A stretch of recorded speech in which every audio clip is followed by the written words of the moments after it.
Eddie Mitchell adore sa filleule Laura Smith.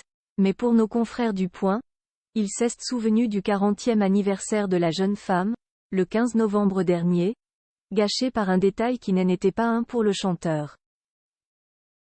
La suite après la publicité. Eddie Mitchell se met à nu, dans un entretien accordé au Point, disponible dans leur dernier numéro paru en kiosque ce jeudi 14 décembre, s'exprimant notamment sur la relation qu'il entretient avec les aînés de son pote, à savoir David Hallyday et Laura Smith. Je les adore, je suis le parrain de Laura, rappelle-t-il à nos confrères, avant de leur raconter le 40e anniversaire de la jeune femme, gâché par un détail qui n'en était pas un pour lui.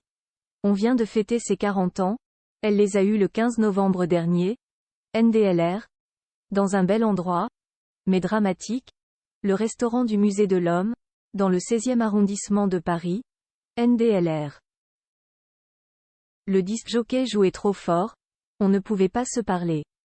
Jai demandait à baisser. La fille m'a répondu. Vous êtes comme Mick Jagger qui ne supporte pas le bruit. Nul ne doute que Eddie Mitchell a su rapidement oublier ce désagrément pour profiter pleinement de ce moment avec sa filleule.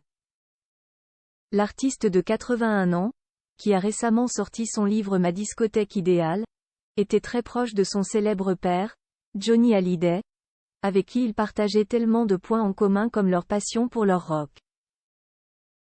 Eddie Mitchell et son coin peinard dans Paris. En revanche, ils n'avaient pas le même avis sur la vie en banlieue. Lorsque nos confrères du Point interrogent Eddie Mitchell sur Marne-la-Coquette, commune des Hauts-de-Seine où vivait Johnny jusqu'à sa mort, il se montre catégorique. Ah non, faut le vouloir. Habiter à côté du cadavre de Maurice Chevalier. Et avec un peu de chance, Hugo Frey débarque avec sa guitare. Eddie Mitchell préfère vivre à Paris, dans son coin peinard du 16e arrondissement de la capitale. Ce qui ne l'empêche pas pour autant de se montrer très critique envers Paris, et plus précisément envers la maire de la ville, Anne Hidalgo. Je crois que c'est Vincent Lindon qui a dit qu'elle était comme l'abbé Faria. À force de creuser des trous, elle va finir par trouver un trésor, a-t-il notamment ironisé pour le magazine, pointant ici du doigt la crasse dans les rues de la métropole.